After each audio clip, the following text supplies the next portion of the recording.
And we're learning more about the wicked storm that roared across Shasta County and into Redding last week.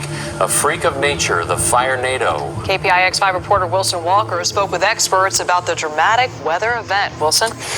Well, more than a quarter of a mile wide, rising some 16,000 feet into the air, churning across the ground for as long as 80 minutes, whatever you call it. The firestorm that burned into Redding last week was not something we see very often, and even the experts are at a loss for words.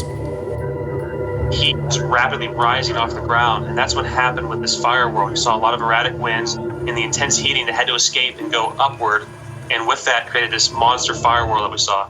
That is Michael Kachasik with the National Weather Service, part of a multi-agency team trying to better understand the incredible winds that surrounded and drove the Carr fire, causing widespread damage even in areas where the fire itself did not burn. Preliminarily, they saw uprooted trees, bark stripped from a tree, which is pretty impressive. That takes an incredible amount of wind, as well as high tension wire utility poles knocked down as well from the wind. And the best metric they've come up with for this kind of event, an EF3 tornado on the Fujita scale. Very, very impressive wind speeds, estimated to be in excess of 143 miles per hour.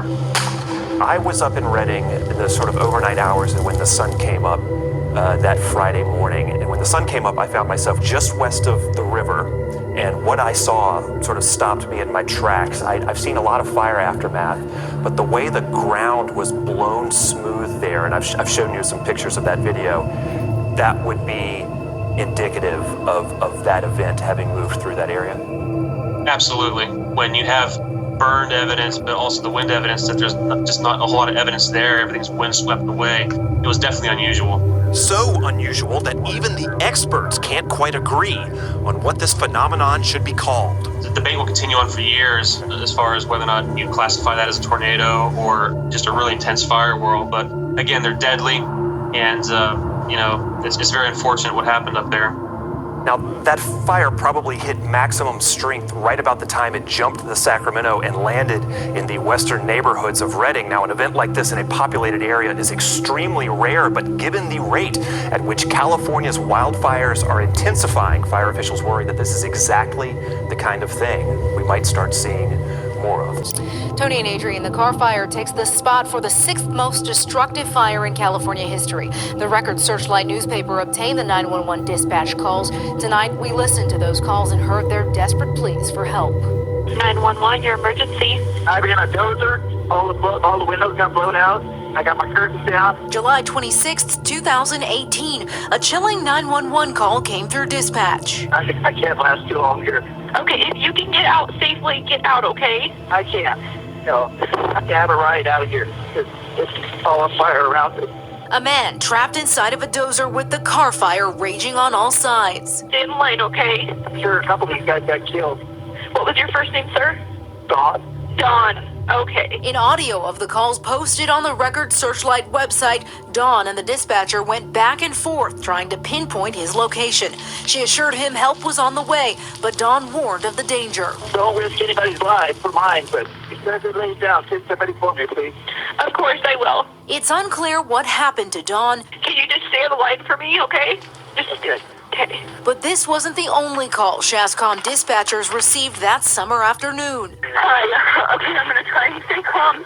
And my 11-month-old baby on Masonic Avenue, and they will not let me in to get them, and they have no way out. Dispatchers trying to calmly instruct terrified callers on where to go during the firestorm. If it told you to evacuate, you should go. Flames fueled by scorching temperatures that jumped over the Sacramento River at one point.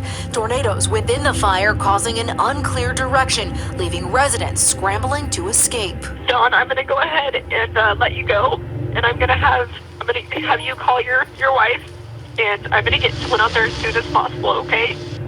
All right, bye-bye. Now, the identity of the man in the dozer is still unclear. The Carr fire burned for more than 2 months, and officials say it was sparked after a trailer with a flat tire ignited nearby brush. You just hear the emotion, certainly in Dawn and the dispatcher's voice going through that as it was happening. He's trying to stay calm in all of that craziness. Chills. Macy, thanks. To this day.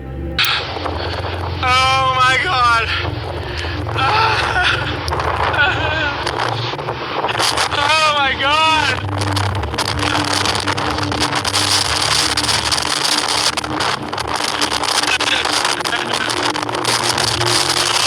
Little Gracie Lutz is just 2 years old. And you could say Tell her, what did we bring the firefighters? she's a little shy. Is it burritos? Did you bring them burritos? You did? But she's a generous little girl. Thank you so much.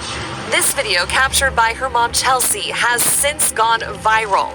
Little Gracie giving out breakfast burritos for firefighters. You know, to us it was just a simple video, you know, of her being sweet. So we're just blown away, like how far it's spread and the people that are interested in it. But, you know, I think it's just the note of positivity that people are really looking for, you know, anything happy to smile about in this tragedy. And that's exactly what Gracie continues to do. She's putting smiles on firefighters' faces every day. Keep going, Gracie. Even though she's a little shy, Gracie recognizes a camera when she sees one. We go out on the Beatles and I separate home in the time and we hold the fire trucks so they go and we in the fire and trucks in the water. Hurry up there and the mom is free and then honey hurry and hurry and hurry. It's coming at the back ways and hurry the day, hurry the guy and that way is the truck. She even turned the camera on me. Cheese. Oh, that's a good one. Oh, yeah? It's go this side, okay? Oh, okay. And you better believe all the firefighters wanted a picture with the gracious Gracie. That's a good one. And Gracie has one last thing to say to these brave firefighters. Thank you. Thank you so much.